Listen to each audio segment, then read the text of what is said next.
Las Vegas, 1960. Frank Sinatra stood at the center of the American century, like a colossus in a tuxedo. He had come back from the dead. Everyone knew the story. The voice that failed, the career that collapsed, the Oscar that saved him. It was the greatest comeback in Hollywood history, and Frank wore it like a crown. He owned a piece of the Sands Hotel. He had the president-elect on speed dial. He could make or break careers with a phone call, fill arenas with a whisper, silence rooms with a glance. Frank Sinatra in 1960 was untouchable. And yet, there was one man in his circle who never seemed impressed. One man who laughed at Frank's jokes, but never at his power. One man who showed up when called, but never begged to be invited.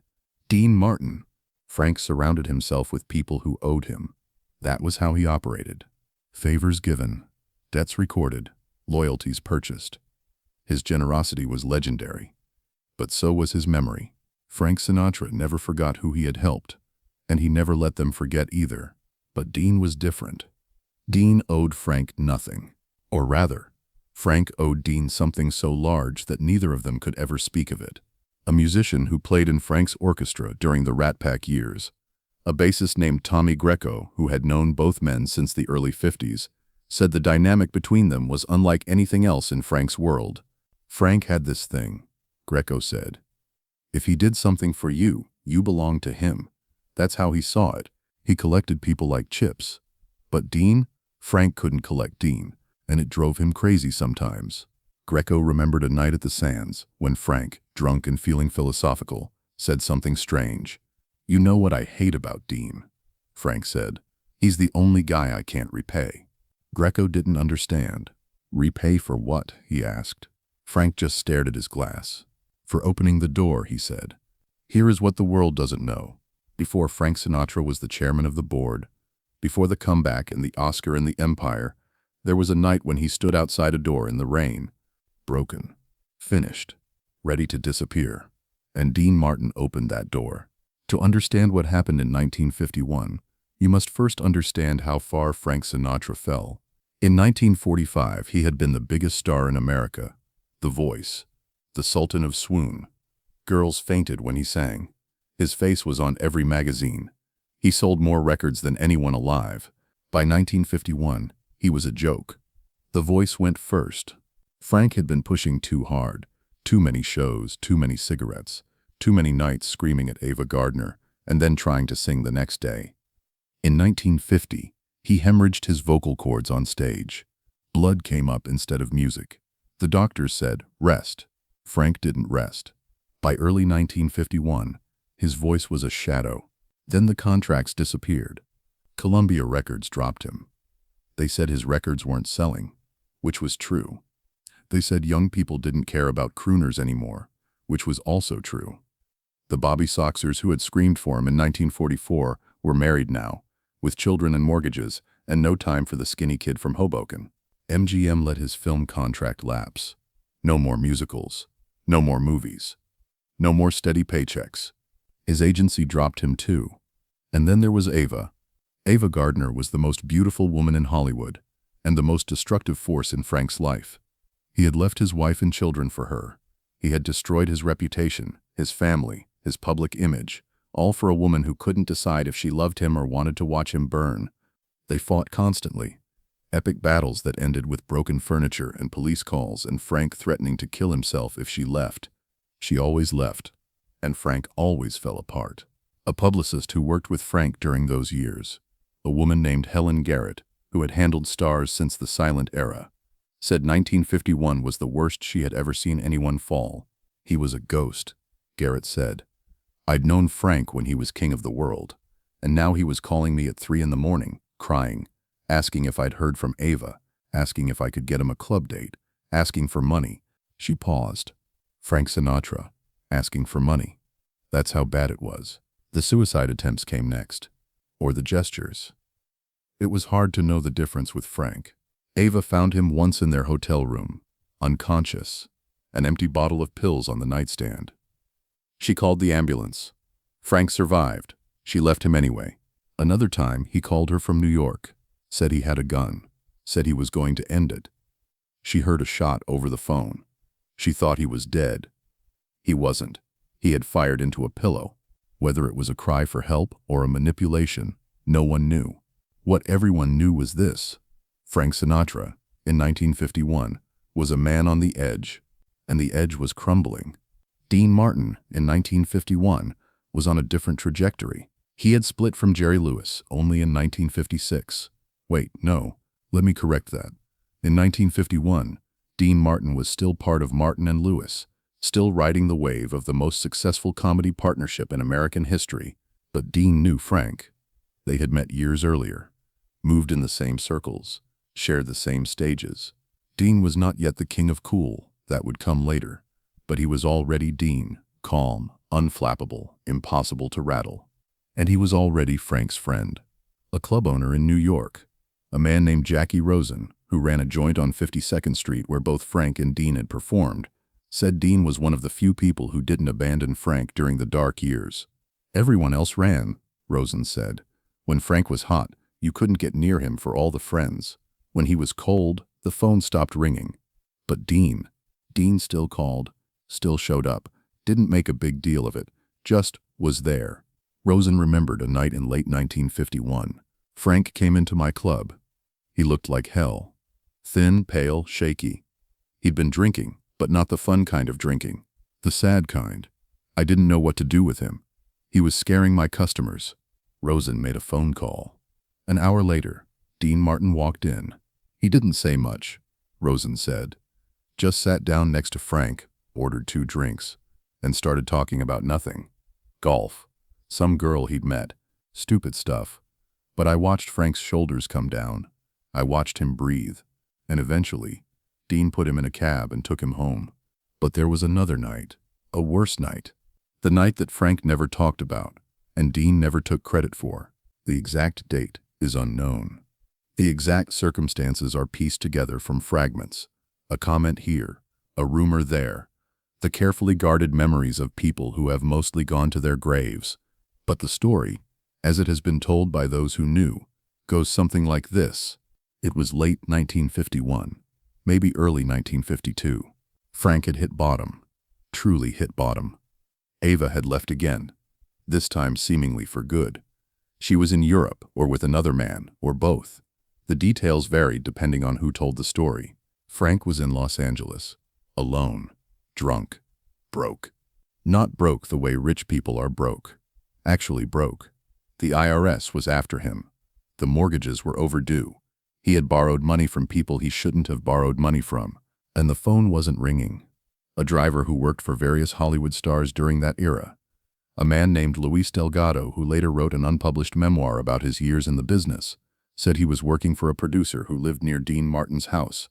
Luis remembered a night when he was leaving the producer's place around 2 in the morning. I saw a car parked outside Mr. Martin's house, Luis said. Old car, not fancy. And there was a man sitting on the front steps, just sitting there in the rain. Luis slowed down. It was Frank Sinatra. I recognized him even in the dark, even looking like he looked. He was just sitting there, not knocking, not moving, like he couldn't decide whether to go in or go away. Luis drove on. He didn't want to intrude, but I circled back about 20 minutes later. The car was gone. The steps were empty, and there was a light on inside Mr. Martin's house that hadn't been on before. Dean never told anyone what happened that night. Neither did Frank, but people who knew them, people who watched them over the years, said something changed after that winter. Something in the way Frank looked at Dean, something in the way Dean deflected any talk of Frank's dark years. A songwriter who worked with both men in the late 50s, a man named Sammy Cahn, who wrote some of Frank's biggest hits, said he once asked Dean about that period. I said, "Dean, what was Frank like back then? When things were bad?" Dean's face changed. He looked at me like I'd asked about something private, something sacred, and he said, "Frank had some rough nights. We all do." And that was it. He wouldn't say more. Cahn remembered something else. Years later, I was with Frank when he'd had a few drinks. I mentioned Dean, and Frank got quiet. Then he said, "You know, Sammy, Dean's the only guy who never asked me for anything, not one thing, ever." And I could tell it bothered him. Not because Dean was selfish, but because Frank couldn't figure out how to balance the books. What happened inside that house? The details are lost to time. But those who speculate say the same things. Frank was at the end. He had come to Dean's door because he had nowhere else to go. Maybe he had a gun. Maybe he had pills. Maybe he just had nothing left. And Dean let him in. No judgment, no lecture, no sermon about pulling yourself together. Just an open door and whatever it is that happens between two men, when one of them is drowning and the other is willing to sit with him in the dark. A psychologist who has studied celebrity and crisis. A professor named Robert Weiss, who interviewed dozens of Hollywood insiders for a book on fame and mental health, said what Dean did that night was exactly what suicidal people need. When someone is at the edge, the worst thing you can do is try to fix them, Weiss said. The best thing you can do is be present. Not with advice, not with solutions, just with your presence. Just to say, I'm here, I'm not leaving, we'll get through the night together. Weiss never interviewed Dean about this specifically, but from what I understand, that's exactly what he did. He sat with Frank through the darkness. And when the sun came up, Frank was still alive. Within 2 years, everything changed. Frank got the role in From Here to Eternity, the role that would win him an Oscar, resurrect his career, make him a movie star in a way he'd never been before. The voice came back, different but deeper. The records started selling again. The phone started ringing. By 1954, Frank Sinatra was back. And he never forgot who had been there when he was nothing, even if he could never figure out how to say it. Here is the strange truth about Frank Sinatra and Dean Martin. Frank spent his whole life repaying debts. He was generous to a fault, giving money, giving jobs, giving opportunities to anyone who had ever helped him. It was how he kept score. It was how he maintained control. It was how he reminded everyone that Frank Sinatra remembered. But with Dean, there was nothing to give. Dean didn't want money. Dean didn't need connections. Dean didn't care about power or prestige or the endless Hollywood game of favors and obligations. Dean just wanted to play golf and make people laugh and go home to his family. And Frank didn't know what to do with that. A producer who worked with both men on the original Ocean's 11, a man named Henry Weinstein who had known Frank since the early days, said Frank's relationship with Dean was the one he couldn't control. Frank controlled everything. Weinstein said, every relationship was a transaction, but Dean wasn't transactional. Dean had helped Frank when Frank was nobody, and he never mentioned it, never leveraged it, never held it over Frank's head, and that made Frank uneasy. Weinstein remembered a conversation with Frank in the mid-60s. Frank said, "You know what Dean did for me? You know what I owe him?" And I said, "What?" And Frank said, "Everything. I owe him everything, and he won't let me pay it back." The debt expressed itself in strange ways. Frank included Dean in everything, every project, every show, every opportunity. Some people thought it was just friendship, just the Rat Pack being the Rat Pack. But those who knew saw something else, a need, a desperate need to give Dean something, anything that would balance the scales. And Dean kept refusing, not rudely, not dramatically. He just didn't take. A bartender who worked private parties for the Rat Pack during their peak years, a man named George Papadakis who saw them at their most unguarded, said he witnessed a moment he never forgot. It was late, after a show, the party had thinned out. Frank and Dean were the only ones left, sitting in a corner booth, talking quietly. "I was cleaning up nearby," George said. "I wasn't trying to listen, but I heard Frank say something like, 'Dag, you know I'd do anything for you. Anything, just name it.'" George watched Dean's reaction. Dean smiled. That Dean smile, you know? And he said, "Frank, you don't owe me anything. I didn't do anything." And Frank looked hurt, almost. Like Dean was denying something they both knew was true. George poured them both another drink. Frank grabbed Dean's arm, George said, and he said, "You opened the door, Dag. You opened the goddamn door." And Dean just patted his hand and said, "That's what doors are for." That was Dean Martin's way. He never claimed credit. He never told the story. He never reminded Frank or anyone else that there had been a night, one terrible, crucial night, when the biggest star of the century had shown up at his door with nothing left, and Dean had let him in. Frank Sinatra died on May 14, 1998. Dean had been gone for almost 3 years by then. Christmas Day, 1995. When Frank heard about Dean's death, people said he cried. People said he locked himself away. People said the light went out of him in a way it never had before. Not when his mother died. Not when his marriages fell apart. Not when Sammy went. Dean was different. A friend of Frank's from Palm Springs, a man named Gregory Peck's former assistant, though he asked not to be named in connection with this story, said Frank talked about Dean only once after the funeral. He said, "Dean saved my life once. Did you know that?" And I said I didn't. And Frank said, "Nobody knows. I never told anyone." And Dean never told anyone either. That's the kind of man he was. Frank stared at the desert. "He opened the door," Frank said, "and he never asked for anything in return. Not one thing. In 60 years, not one goddamn thing. Some debts are too large to repay. They sit between people like monuments, visible, permanent, never discussed." Frank Sinatra built an empire on transactions, on favors given and collected, on the careful economy of power. But with Dean there was no transaction, just a door that opened on the worst night of his life, and a man on the other side who never mentioned it again. That is the kind of friendship that doesn't need words, the kind that doesn't keep score, the kind that opens the door at 2 in the morning and asks no questions and expects nothing in return. Frank Sinatra had everything: money, power, fame, women, the world at his feet.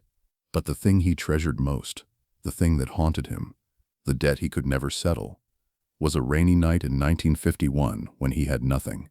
And Dean Martin let him in.